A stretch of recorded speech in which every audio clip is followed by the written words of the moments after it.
This is a story about Egypt and about every pharaoh who ever ruled it, from the first to the last. You do not need to remember them all. You do not need to stay awake. That is the work I will do for you. I will guide you through their names, their lives, their rise and fall, like stones placed gently along a path. Some names you may already know: Tutankhamun, the boy king; Ramses the Great, the builder and warrior; Cleopatra, the last pharaoh of Egypt. Their stories are waiting here, but so are others. Pharaohs whose names are almost forgotten, whose reigns were short, or troubled, or lost to time, even those whose place in history is uncertain, even those whose names are disputed, will be remembered tonight. Every king, every queen, every pharaoh. This is their story, and I will tell it for you. All you need to do is rest. Let your mind drift.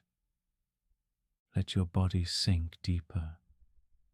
Let the Nile carry you downstream towards stillness, toward quiet, toward sleep. Egypt, land of river and sand, of stone and stars, of winds that whisper through ruins older than memory, older than empires, older than kings remembered in song. Egypt stretches farther back than almost any place on earth. A civilization that rose beside the Nile, a river that flows not just through the land, but through time itself, carrying stories on its current, stories of those who ruled, stories of those who built, stories of those who dreamed. Egypt was built on dynasties, lines of rulers, rising and falling, like the floodwaters of the Nile. Some ruled in golden ages, some ruled in times of darkness, some built pyramids, some built nothing at all, but all of them, every single one, will have their moment here. From Narmer, the first to wear the double crown, to Cleopatra, the last pharaoh of Egypt. Let them pass by like boats on the river, drifting softly, leaving only ripples behind. This is Egypt, and this is every pharaoh in history. Before pyramids touched the sky, before temples rose from the desert sand, before names like Tutankhamun or Cleopatra echoed through history, there was Narmer, the first pharaoh, the first to wear the double crown, the white of Upper Egypt, the red of Lower Egypt, bound together on one head, a symbol of unity, a symbol of power. Narmer lived more than 5,000 years ago, in a world without iron, without wheels, without writing, at least not as we know it. But he left his mark, carved into stone, the Narmer palette, a slab of siltstone, a story told in pictures. Victory, conquest, the two lands finally won. Egypt had begun a new idea, a land ruled by one man, one god king, a pharaoh. Narmer ruled at the dawn of the first dynasty. His capital would rise at Memphis, near the life-giving waters of the Nile. After Narmer came Horaha, possibly Narmer's son, known for founding Memphis, Egypt's first capital, and expanding temples to honor the gods. Next came Jer, a warrior king, a builder of tombs at Abydos. He may have ruled for over 40 years, a long reign in a time of beginnings. Then came Jet, sometimes called Waj. His tomb was decorated with serpent symbols, sacred, mysterious.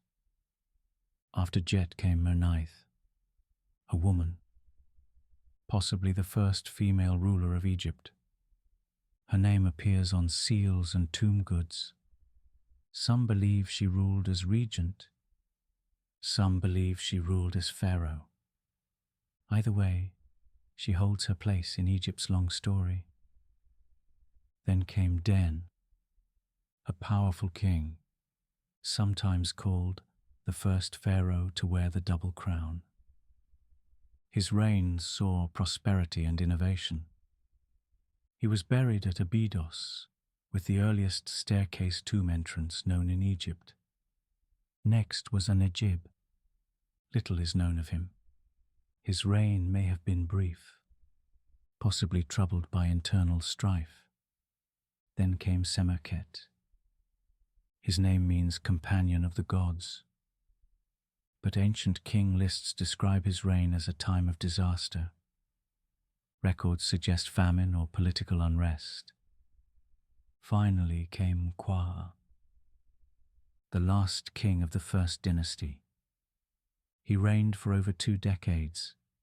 His tomb was among the largest at Abydos, a symbol of power and the closing of Egypt's first royal chapter. And so began the second dynasty, a time less clear, a time shadowed in mystery. It began with Hotep Sekemwe. His name means the 2 powers are at peace, a sign that Egypt may have faced internal conflict. Perhaps he reunited the land after division. Then came Raneb, also called Nebra. His name linked him to the sun god Ra, one of the earliest pharaohs to do so. A small detail, but the beginning of a religious shift that would echo through Egypt's future. Next was Ninetjer, a ruler of wealth and ceremony. Under his reign, Egypt prospered, but near the end of his rule, trouble may have stirred. Signs of drought or political fragmentation appear in later records. After Ninetjer, history becomes uncertain. A gap, a blur of names and disputed kings. Some sources name a pharaoh called Weneg, perhaps ruling Lower Egypt. Others suggest Senij ruled part of the land. Their names survive in fragments, on stone vessels, on ancient king lists, sometimes in conflict with each other. Some suggest the kingdom split. Upper Egypt ruled by Peribsen, Lower Egypt ruled by others, perhaps Senij or Weneg. The truth is lost to time, but the evidence points to division. Peribsen is a mystery in himself. He abandoned the falcon symbol of Horus and placed atop his name the animal of Seth, god of chaos and storms. Was it rebellion, religious change, a political statement? No one knows for certain, but his successor would heal the rift. Kasekemwe. His name means the 2 powers appear, a sign of restored unity. He ruled over a reunited Egypt. He built in stone great monuments of strength, foundations for temples, fortresses of limestone and mud brick. And he would be remembered as the last king of the second dynasty. From Narmer to Kasekemwe, Egypt had endured its first tests: unity and division, faith and rebellion, conflict and restoration, and what began as a dream was becoming something greater, a civilization rising from the sands, preparing to build forever. The old kingdom awaited, the age of pyramids, the age of immortality.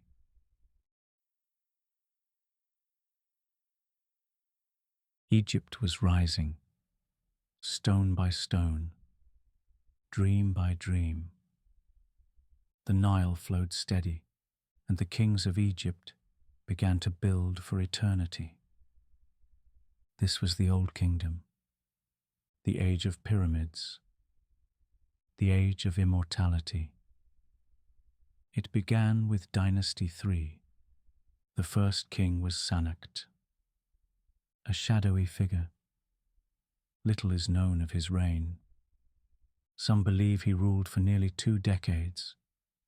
Others think his rule was brief, overtaken by a more powerful successor. That successor was Djoser, one of Egypt's most famous early kings. His architect was Imhotep, a name that would echo through legend. Together they built the Step Pyramid at Saqqara, the first pyramid in history, a staircase to the heavens, a monument of stone in a world of mud brick. After Djoser came Sekhemkhet.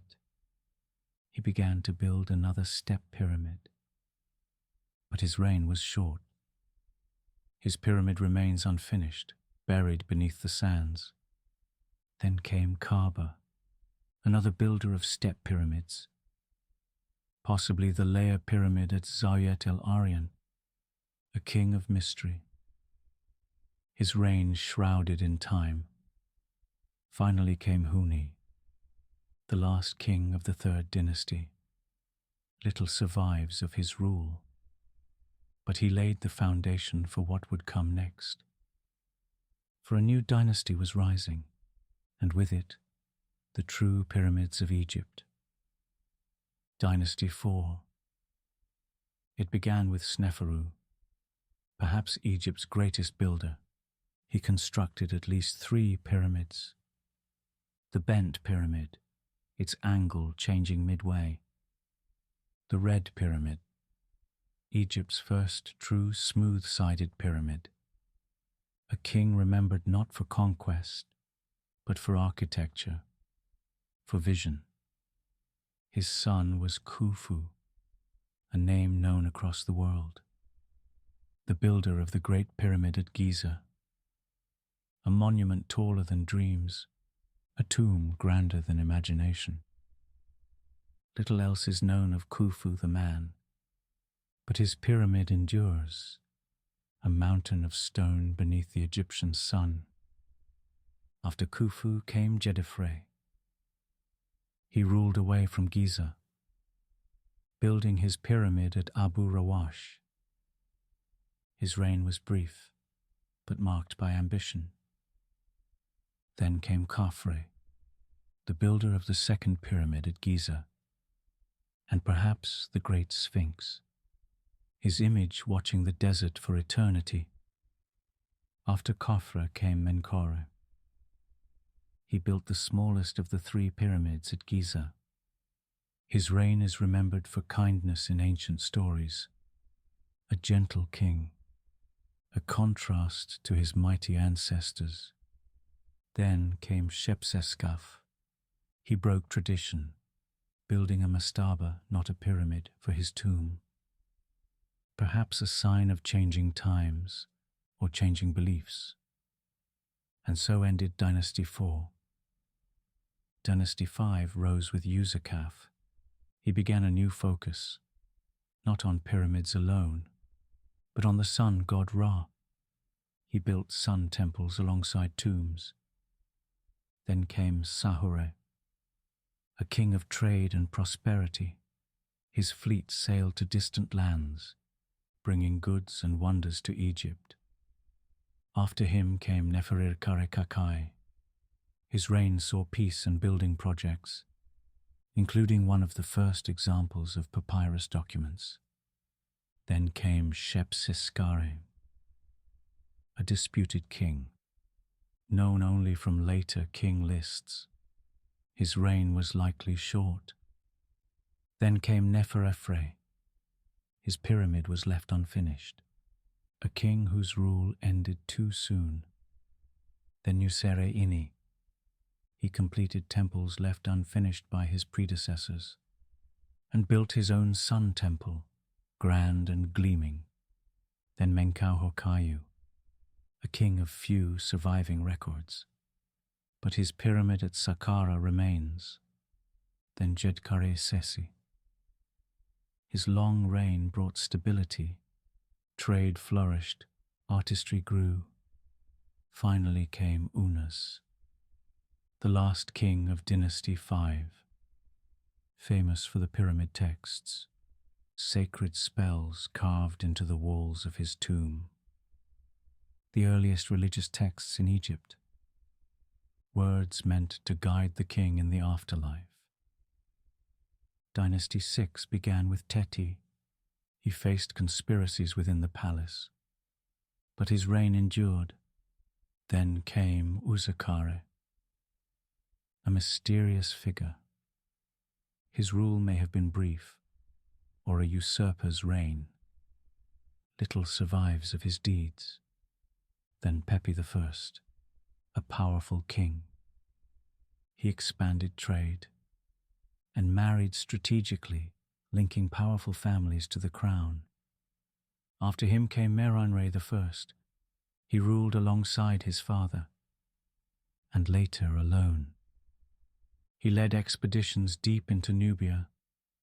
His reign was brief, but ambitious. Then Pepi II, the longest reigning pharaoh in history, possibly ruling for over 90 years. His childhood is remembered in ancient stories, but his long reign saw Egypt begin to weaken. The central power of the pharaoh was fading. After Pepi II, Egypt entered decline. Some sources list Nitocris, a queen, perhaps legendary, said to have avenged her brother's death, but her existence is debated. She may be a later invention, or a corrupted name on ancient lists. And so ended Dynasty 6, and with it, the Old Kingdom. The pyramids still stood, but Egypt would soon fracture. The unity of Narmer, the builders of Saqqara and Giza, the kings of stone and sun, all faded into memory. A new era awaited, the first intermediate period, a time of division, a time of waiting, before Egypt would rise again. Egypt had known greatness. Stone pyramids rising into the sky, temples standing strong beside the Nile, kings whose names echoed through time. But every river has quiet places. Every civilization has shadows. This was the first intermediate period, a time of broken kingdoms, of shifting power, of many rulers and few certainties.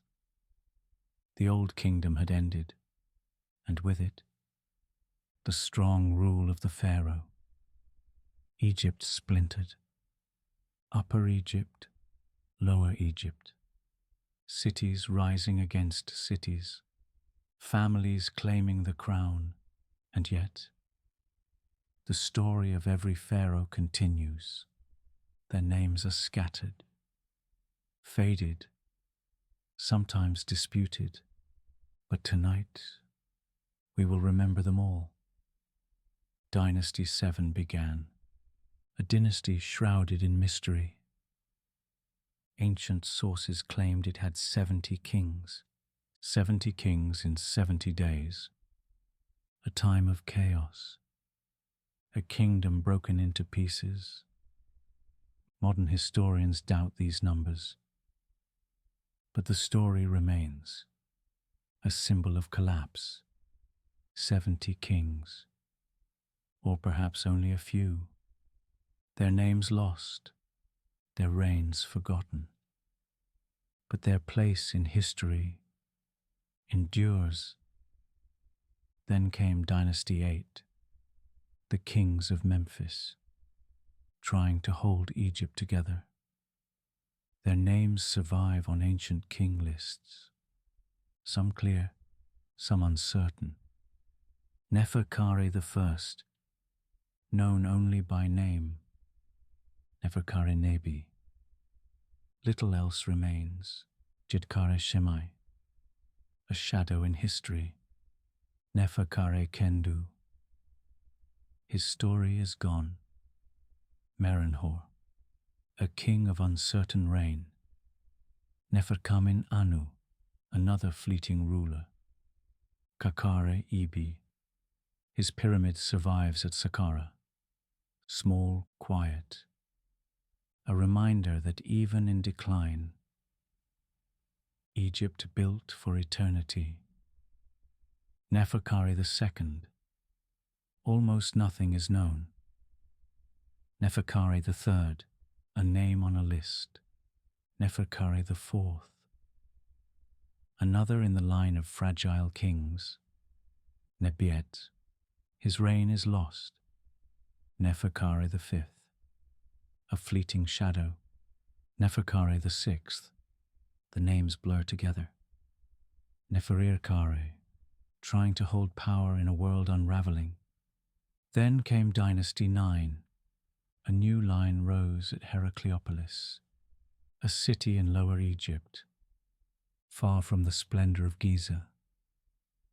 The kings of this dynasty ruled part of Egypt, while Thebes, in the south, grew in strength. The first king was Kati I, also called Aktoi. He ruled a troubled land. Then came Nebkare Kati II, a king of Lower Egypt. Then Merikare, a king remembered for wisdom. His teachings survive in ancient texts. Advice for rulers, guidance for troubled times. Then came Dynasty 10. The line of Heracleopolitan kings continued. Wakare Kati III, a name known from few records. Merikare, possibly the same as the earlier king, possibly a successor. In this time, lines blur, histories overlap.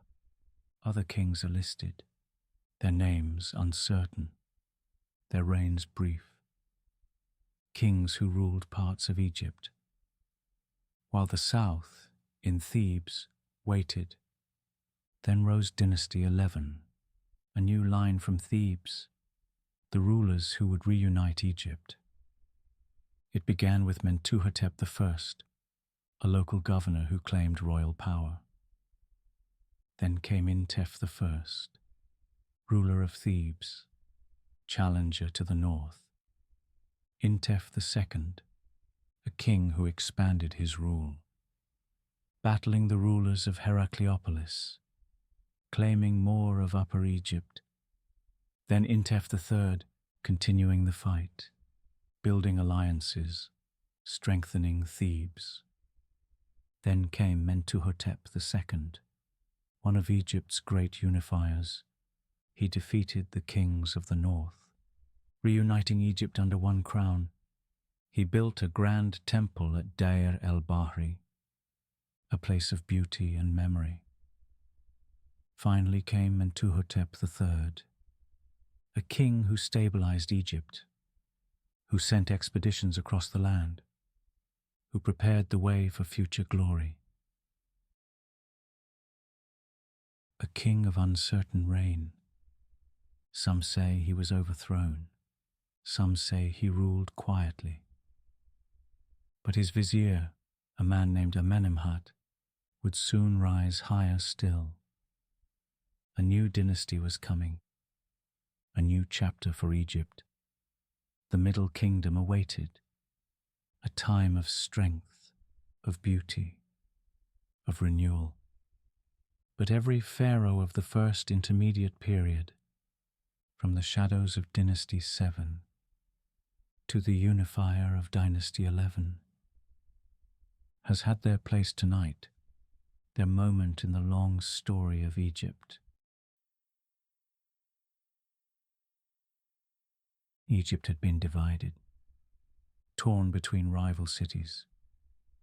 Thebes in the south, Heracleopolis in the north. But now, a new era was beginning, a time of reunification, a time of renewal, a time historians call the Middle Kingdom. It began with Mentuhotep II, also known as Nebhepetre.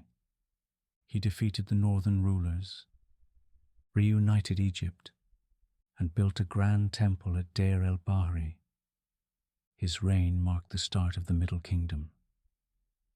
Then came Mentuhotep III.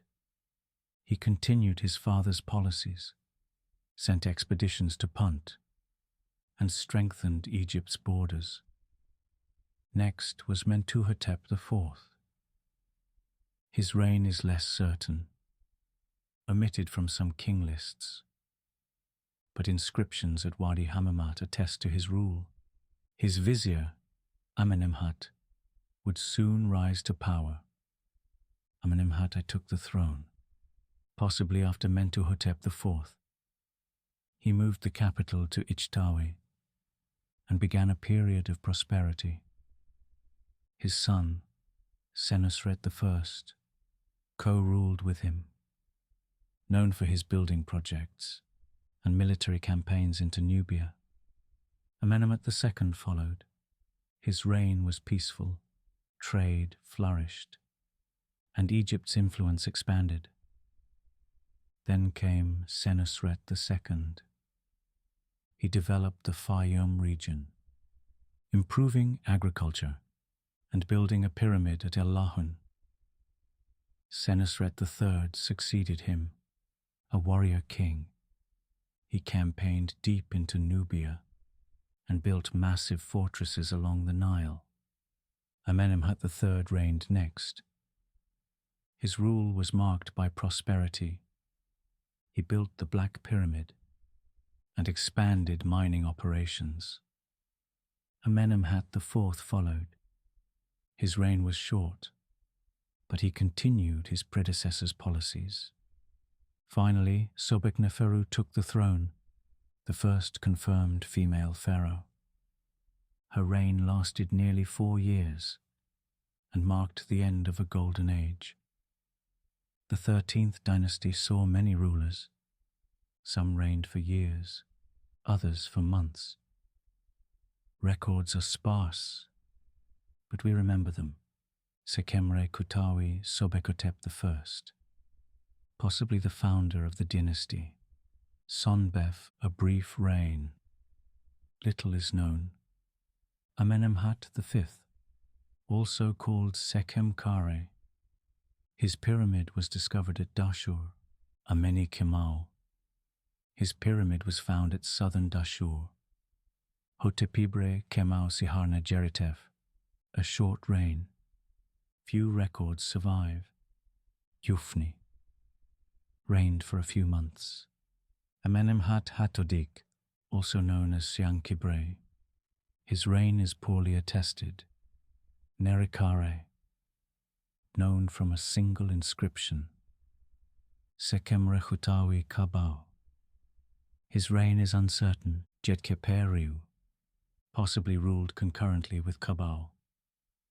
Sejafakare K. Amenemhat Shu, a longer reign, but details are scarce. Neferhotep I, one of the more prominent kings. His statues have been found across Egypt. Si-Hathor, possibly co-ruled with Neferhotep I. Sobekotep IV, a strong ruler. His monuments are widespread. Merhotepre Ini, His reign is less clear. Sewajkare Hori, known from a few inscriptions, Mernefera I, possibly the last king of the dynasty. His reign marked the decline into the second intermediate period. Egypt's unity began to wane. Foreign rulers would soon rise. But for now, the Middle Kingdom had left its mark, a legacy of art, architecture, and the enduring spirit of the pharaohs.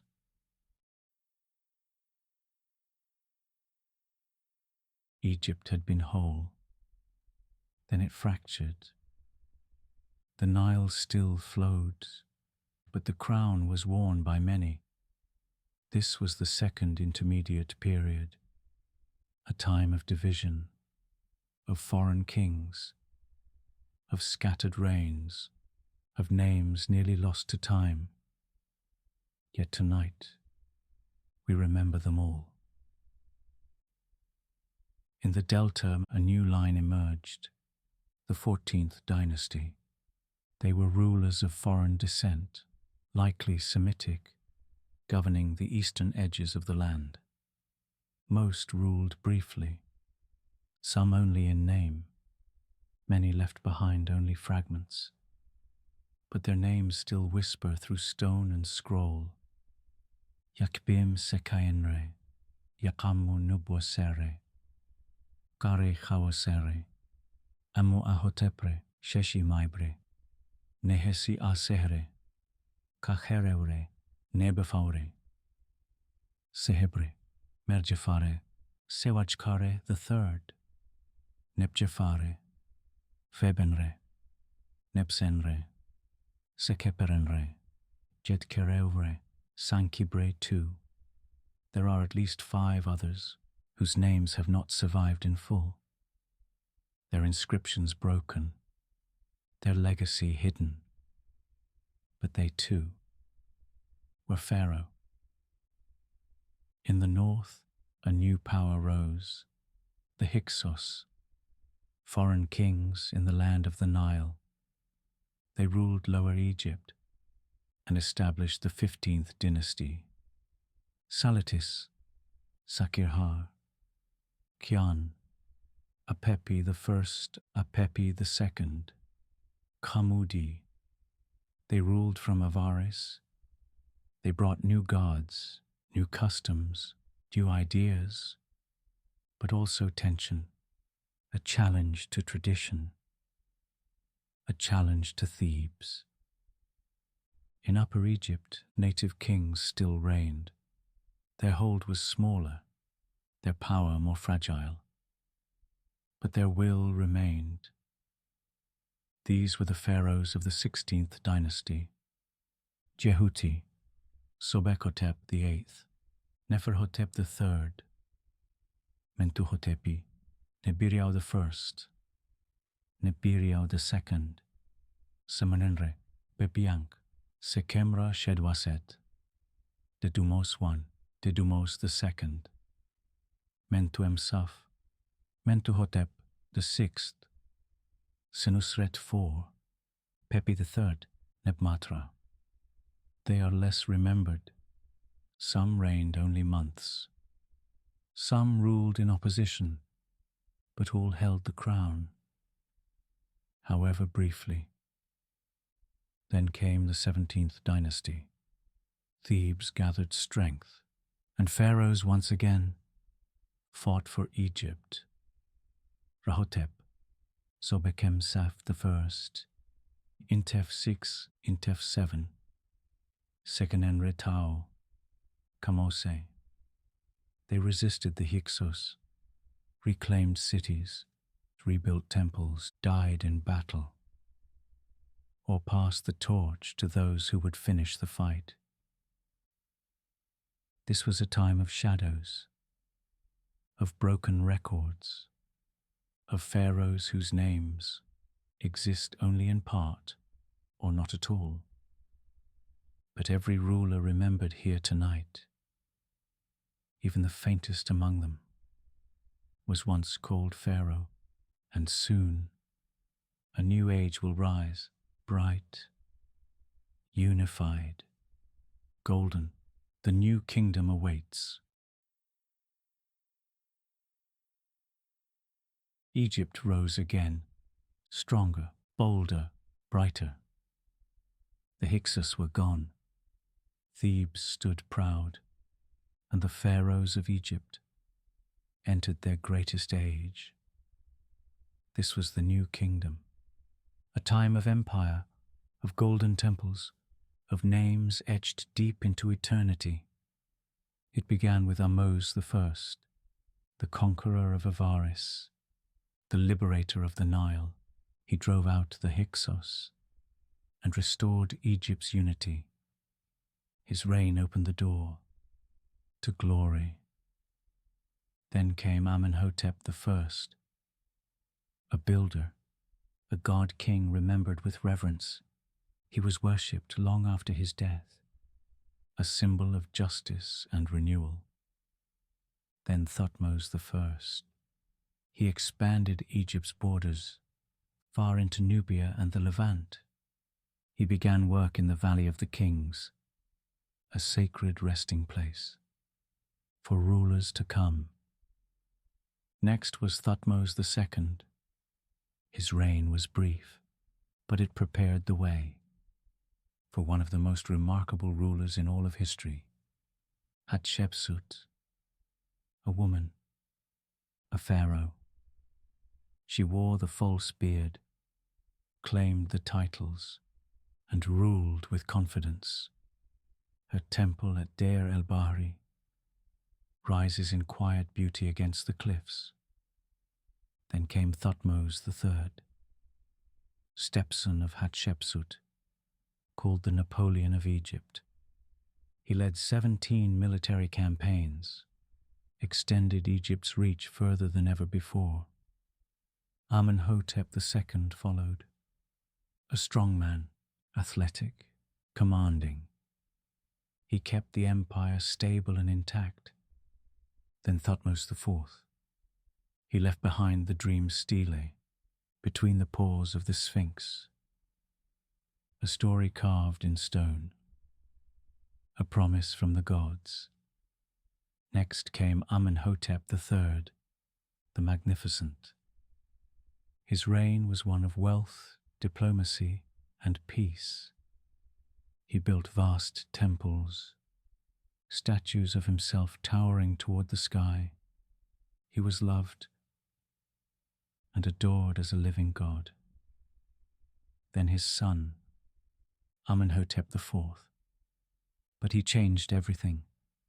He renamed himself Akhenaten and worshipped only one god, the Aten, the sun disk.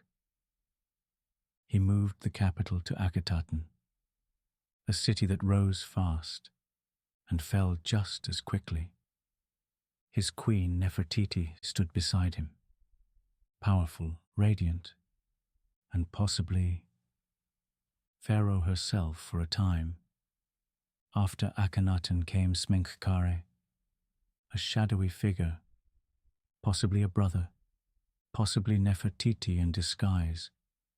His reign was brief, unclear, but remembered here. Then Tutankhamun, the boy king. He restored the old gods, died young, but his tomb, discovered untouched, made him eternal. Followed, an advisor turned pharaoh, old in age, but crowned nonetheless. Then Horemheb, a general. He erased the memory of Akhenaten's line and re-established order. He left no heir, but chose one. That heir was Ramses I, and with him a new dynasty began. Dynasty 19. Ramses I reigned only briefly, but his son, Seti I, was mighty. He fought in the north, built vast halls at Karnak, and brought Egypt back to glory. Then came Ramses II, Ramses the Great. the builder of Abu Simbel, the victor of Kadesh, the father of over 100 children. He reigned for nearly 70 years and left more statues than perhaps any pharaoh in history. Then came Merneptah, his son.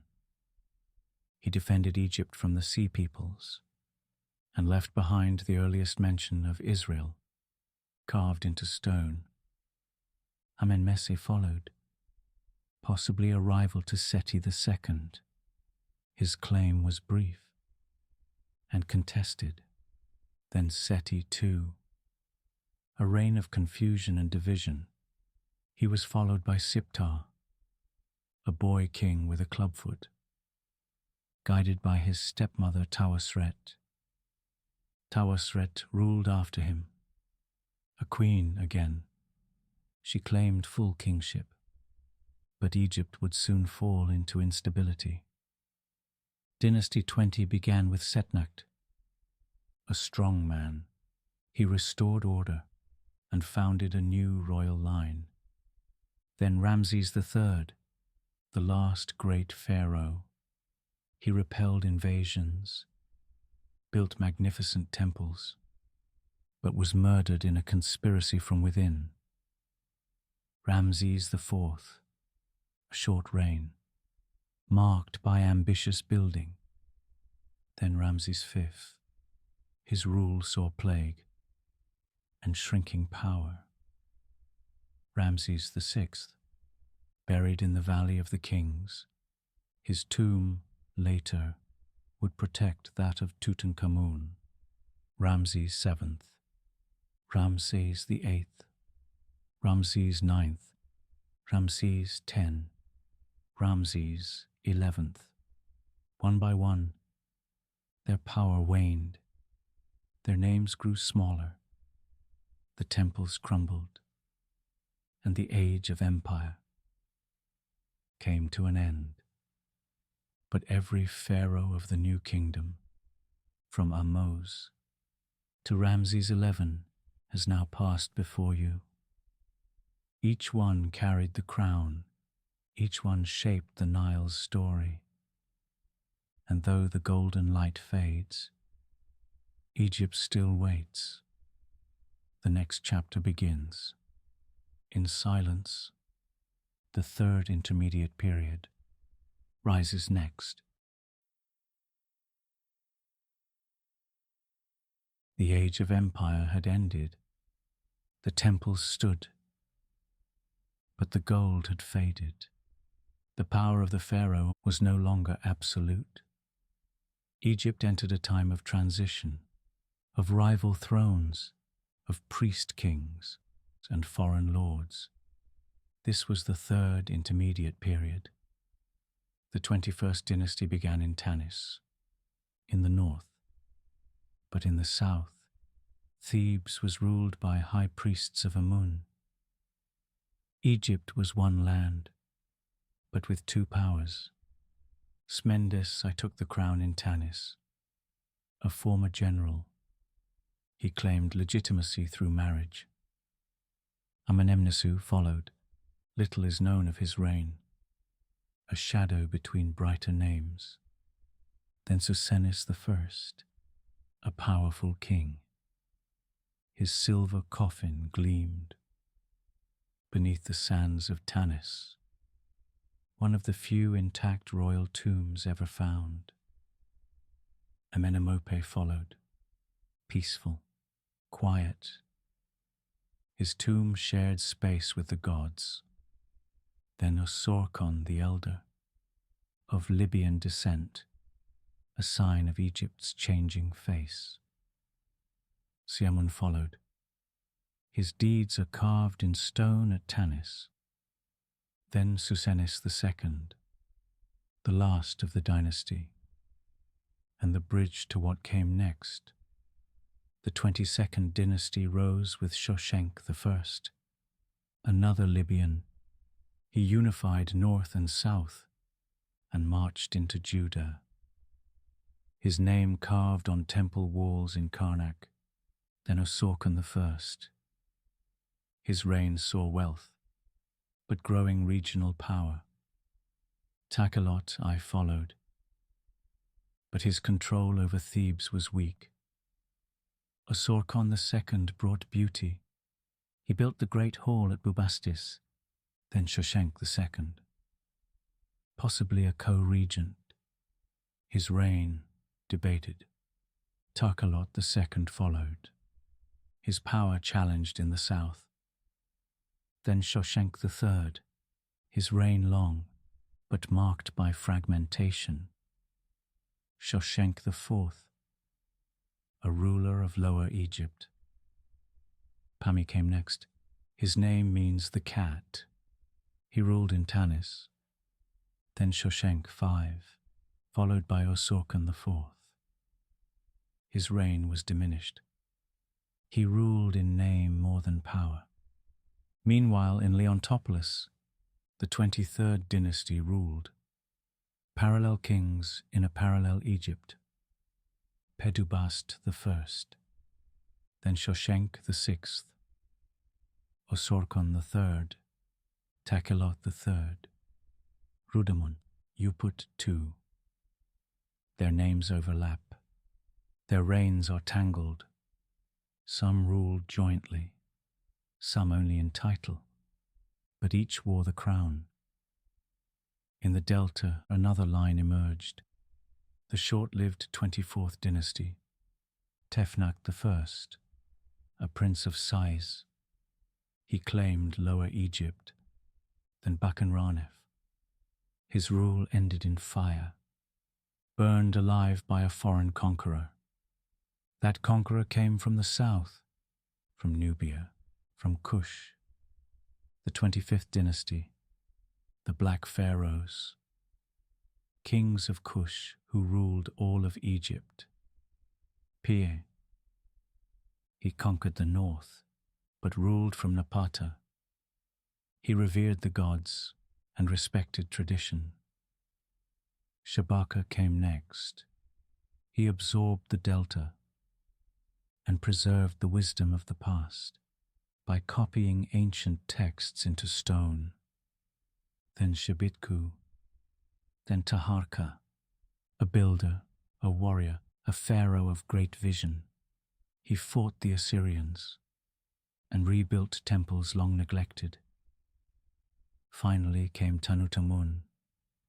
He tried to hold Egypt against the tide of empire, but Thebes fell, and with it, Kushite rule faded.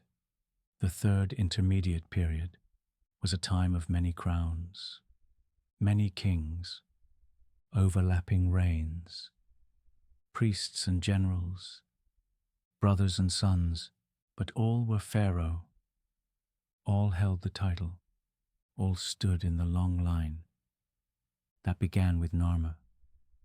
And soon another power would rise, a new dynasty, a new face, a last return to native rule before Egypt would bow to the empires beyond the desert. The late period awaits.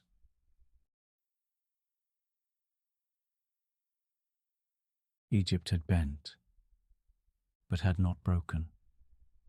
From the ruins of Thebes, from the fading line of the Kushite kings, a new dynasty emerged. The Site kings, native rulers, a final flowering, a last return to old greatness. This was the late period. Psamtik I rose first, a man of the Delta, a general, a statesman. He unified Egypt once more and ruled from Sais. He opened Egypt to Greek traders and restored the temples of old. Then came Necho II. He sent ships to sail around Africa, fought the Babylonians, and lost to Nebuchadnezzar. But for a time, Egypt looked outward again. Psamtik II followed. He led a great expedition into Nubia. carved his name at Abu Simbel. Then Apries. His reign unravelled. Foreign mercenaries turned against him, and he was overthrown. Amasis II took his place, a popular ruler, wise, diplomatic. He strengthened ties with the Greeks and ruled in peace. Then came Psamtik III. He ruled for just 6 months before the Persians came. Cambyses II, king of Persia, defeated him at Pelusium, and Egypt fell. Thus began the 27th dynasty, a line of Persian kings who called themselves Pharaoh. Cambyses II. He respected the gods, but his court turned sour, and he died mysteriously.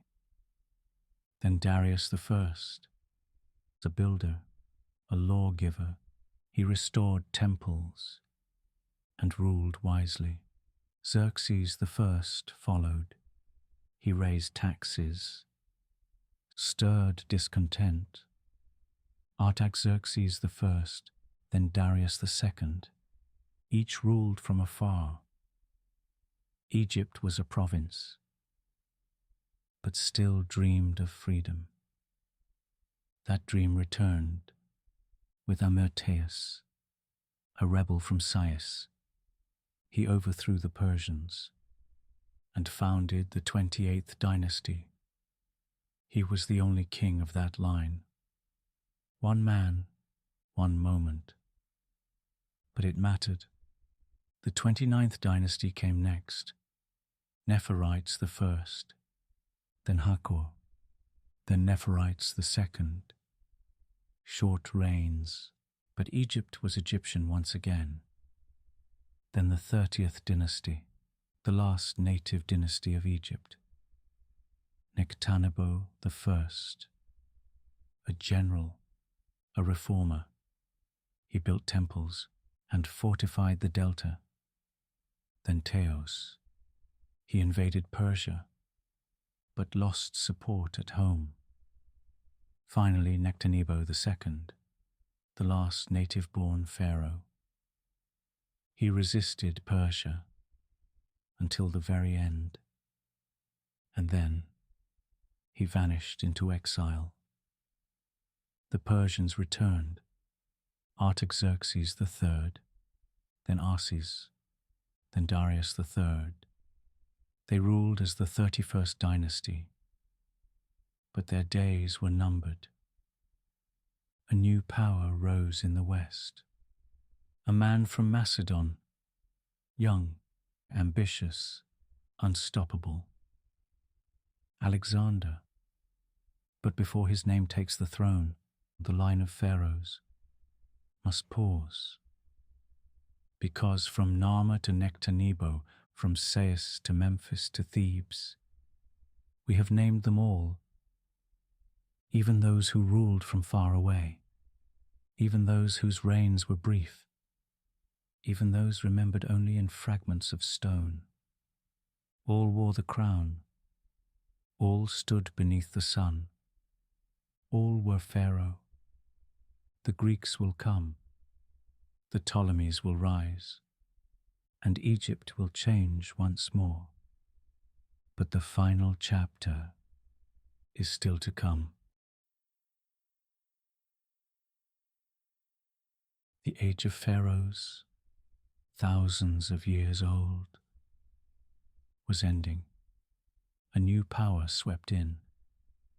From the west, Alexander the Great, young, ambitious, unstoppable, entered Egypt, not as a conqueror but as a liberator.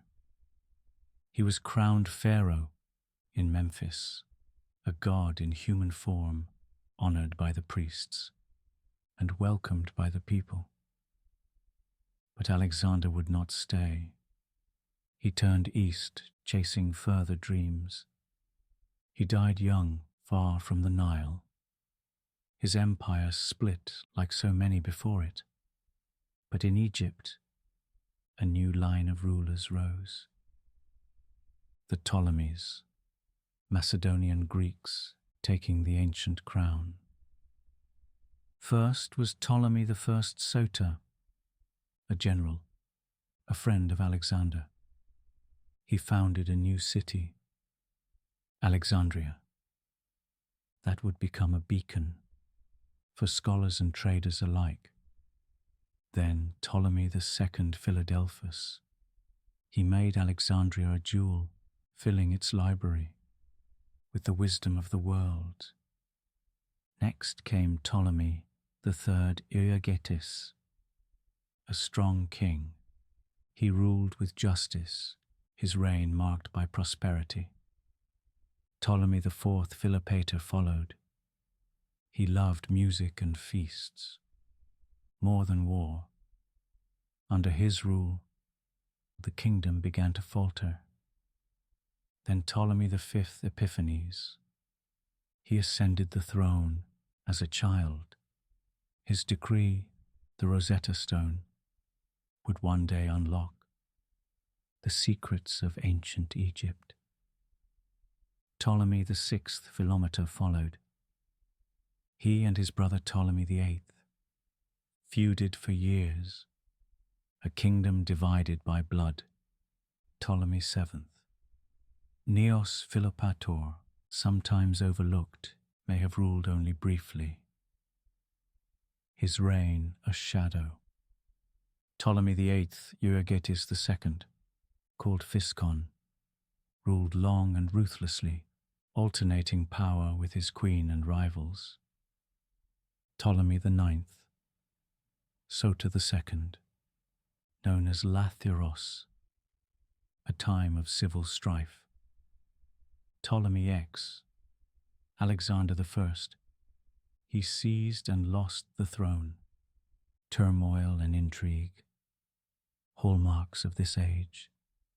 Ptolemy XIth, Alexander II, brief and tragic, murdered by his own people. Ptolemy XII, Auletes, the flute player, a king by birth, but often in exile. His daughters, Cleopatra the Sixth Tryphena and Berenice the Fourth, each ruled in his absence, their fates entwined, with shifting alliances and foreign powers. At last came Cleopatra the Seventh Philopator, the last pharaoh. Brilliant, multilingual, charming and ambitious, she ruled with her brothers, Ptolemy the 13th and Ptolemy the 14th, and later alone. She sought alliances with Rome, with Julius Caesar, then Mark Antony, but could not hold back the tide. Her son, Ptolemy 15 Caesarion, the last to claim the title, was but a child when Rome came. With his fall, the ancient crown slipped away forever. And so the line of pharaohs, from Narmer to Cleopatra, from myth to memory, was complete. 3,000 years of rulers, some famed, some forgotten. Each one a thread in the long tapestry of Egypt. The Nile still flows, the stones still stand, but the voices of pharaohs are silent now, drifting in the dust of ages. The names have been spoken. Every pharaoh, from the first to the last. Narmer, the one who unified the land, who wore the double crown and dreamed of eternity. And Cleopatra, the last to hold the ancient title, who watched the empire fall and chose her ending beneath the weight of Rome. Between them, thousands of years, hundreds of kings and queens, some remembered in gold, some forgotten in sand, some reigned for decades, some for days, Some carved temples into mountains, some left only fragments of a name, but each stood beneath the same sun, walked the same river, carried the same crown, and each for a moment was Pharaoh. Now the stones are silent. The gods no longer speak in temples. The scribes have long since set down their reed pens. But the Nile still flows. The stars still rise above the desert. And in the quiet hours, if you listen, you can still hear the slow procession of history, footsteps in sand, torchlight in tombs, the whisper of linen on granite. They are not gone. They are only sleeping, waiting in the halls of memory, in the breath of every story told, every pharaoh, all of them, now remembered, now at rest, and now, hopefully, so are you.